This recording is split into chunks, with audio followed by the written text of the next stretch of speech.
Hello, lovely humans. I am here and ready to tell you a story. So today's story is from Norse mythology. It's going to be a little bit wild, a little bit raunchy, but it's going to be fun.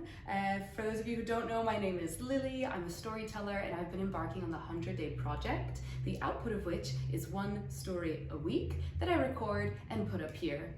Some of you might have noticed that actually I fell off the horse a little bit. So I'm just hopping back on, which is also maybe prescient for this story itself.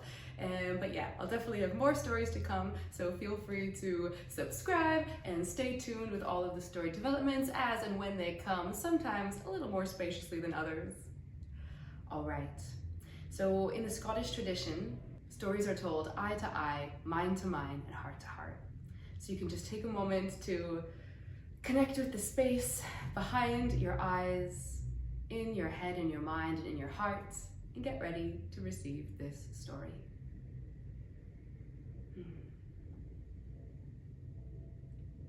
Once, long, long ago, when the cycles of time were still new, the gods had fought.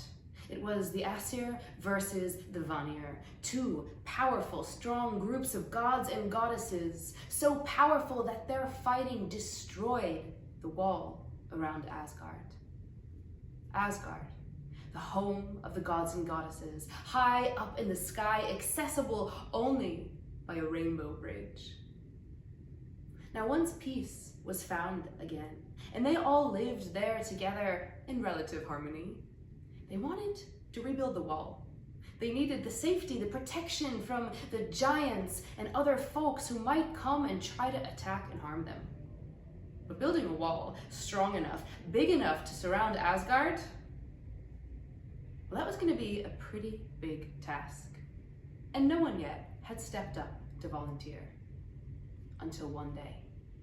One day, there was a stranger who approached the rainbow to make his way over to Asgard.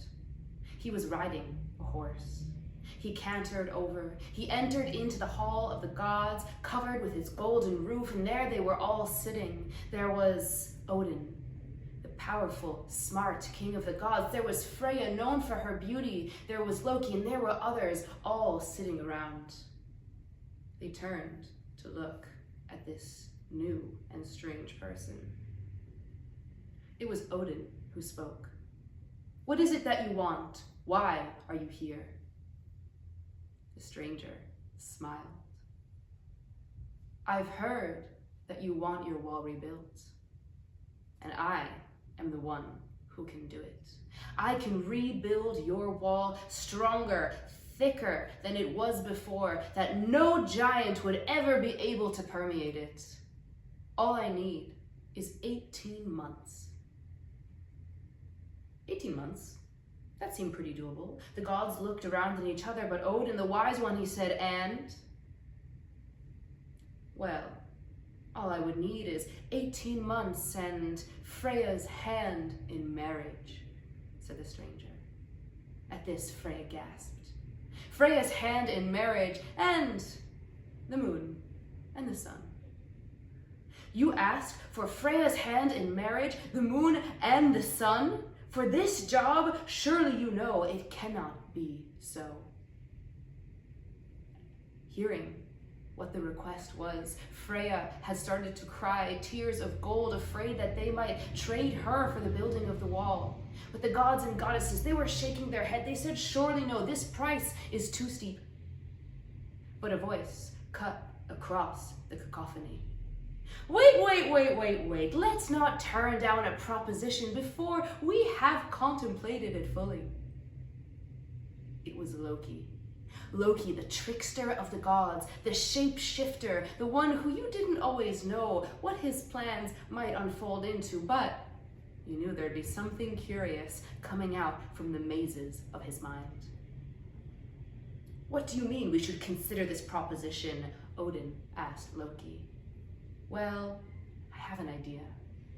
They dismissed the stranger from the hall. The gods spoke amongst each other, and it was Loki who said, "Well, what if we just changed the terms of the deal? What if we told him he didn't have 18 months, but he had 6? No one could finish building the wall in only 6 months. Exactly. If we give him only 6 months, we'll get half a wall at least for free. We won't have to pay him, and he will fail, so off he goes. But we're happy. The gods and goddesses looked around. They thought about it, and actually, they couldn't really see a problem with this proposition. And in fact, some of them were sad that they hadn't proposed it themselves.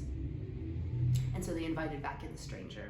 Odin spoke to him. "Stranger, we have come to a conclusion. You may work on our wall. For this, you will get safe passage here, but you only have 6 months, and you must work alone."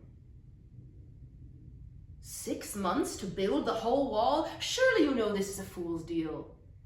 But my desire for Freya. The stranger glanced over to the goddess of beauty and fertility. Fine, make it 6 months, but surely you would not grieve me the use of my horse? I said alone, Odin cut through. Wait. What problem could a horse give? Cut in Loki. If we make it 2-step, he won't even take the deal, and we need to get some wall out of this. So it was decided. The mason, this stranger, would work with his horse 6 months. Now was the beginning of winter. By the start of summer, if it was not done, the deal would be dead. The gods and goddesses head off that night to go to sleep. The mason, with his horse held next to him, begins to work. The horse's name was Svadilfari. And Svadilfari and he went down to the earth where it had opened up, where the bones of the earth were showing itself in the form of rocks. There, the mason began to heave great giant boulders on top of a net. The net he attached to the back of his horse. When it was full, he covered it up and he smacked his horse on the rump. And Svadilfari began to pull this great giant load of boulders. He pulled so hard, so mighty was his strength that the earth itself began to shake. And he was able to drag a huge amount of stone up to the land in front of Asgard, next to the wall. The mason got to work. He was chopping up the boulders, or he was hacking them up and shaping them, placing them already into the wall so that when the gods and goddesses woke up the next morning, they were astounded that he had already begun and he had already started to make progress. It was then the smallest hint of fear entered their heart, but they looked out at the rest of the ruined, rubbled wall that still needed to be built in only 6 months, and they contented themselves that surely he would not succeed. But day after day passed, and taller grew the wall, and each night Svadilfari and the mason went down to the earth. They heaved great boulders, they brought them back up, and the mason began to place them. He continued to build. At this point, the gods were sure that this was no ordinary person. Surely this was some giant or powerful being in disguise, because his strength was enormous.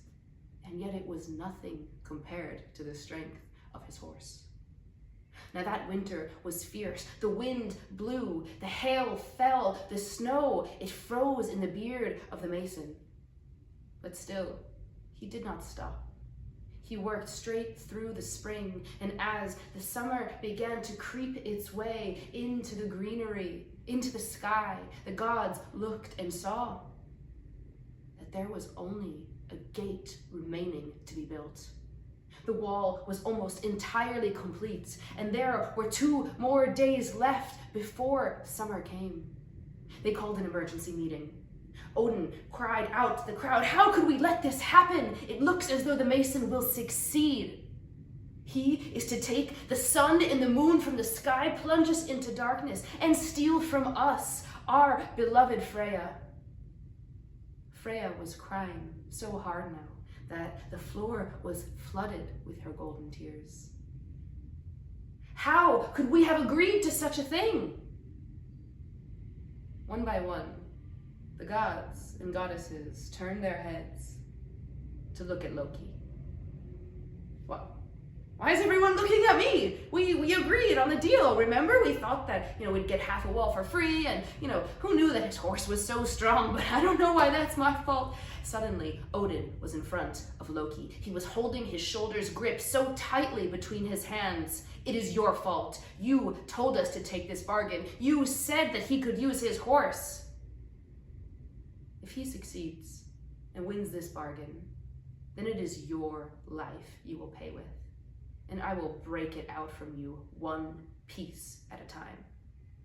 With that, the strength of his hands on Loki's shoulder pushed Loki to his knees, and he says, okay, I'll figure something out. I promise, whatever it takes, I will do it.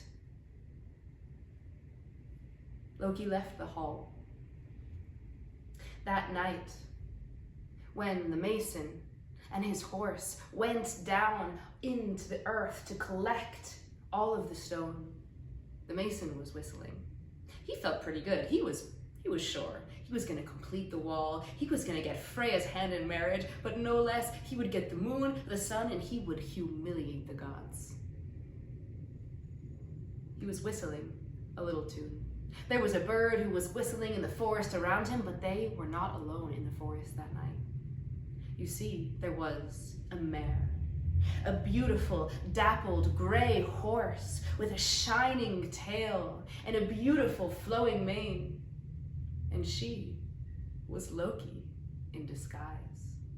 Loki, Stroke the mare, was there behind a tree, watching as Svartalfari walked by with his master. She popped out from behind the tree. Svartalfari noticed immediately. She was there and swishing her tail. The moonlight was shining onto her flank. She pranced up to the great big horse.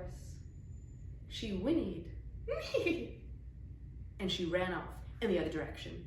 Svartalfari followed. Even though he was wearing a bridle, even though there was a rein, it snapped immediately from the force of his desire.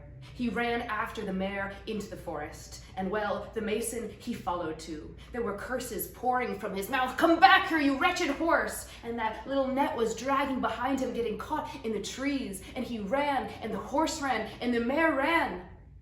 And they ran all night long. The mason never caught his horse that night. Svartalfari, he caught the mare. And they spent a great many hours as the moonlight shifted into dawn and dawn into the rising sun, enjoying each other's company. By the time the morning had come, and it was the morning that was the first day of summer, well, there had been no stones, no boulders brought up in front of the wall. And that gate, that final gate, all that was left to complete the wall of Asgard, it was not finished. The gods and goddesses smiled and breathed a sigh of relief, and the mason, fury rose up within him. "I have been tricked! I have been hoodwinked! These gods and goddesses, how dare they!" And in his anger, the disguise he had been wearing was cast off. And there was a giant, a rock giant, rising high into the sky, fury in his eyes, fury shaking his hands. Upon revealing his true form, well, the gods and goddesses thought, "Our deal no longer stands. Let us pay this man his reward."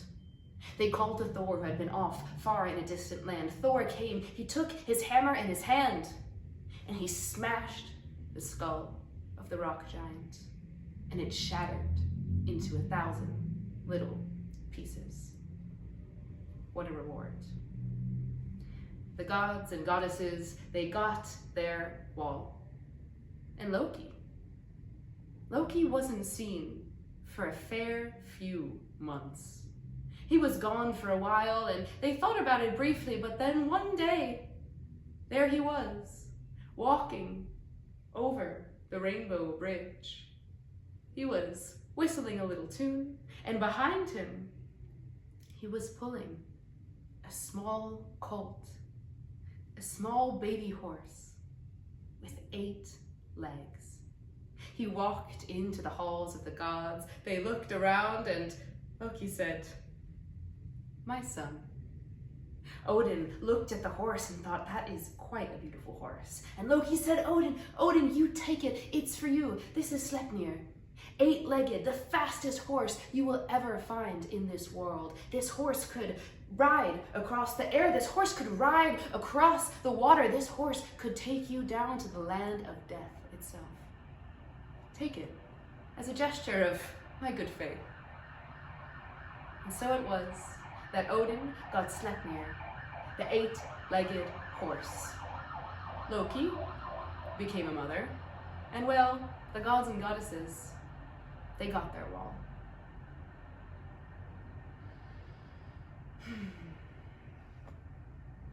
Thank you for listening. This was the building of the Wall of Asgard, a Norse myth. You can feel free to check out more and get deeper if you're interested in some more Loki trickster fun vibes.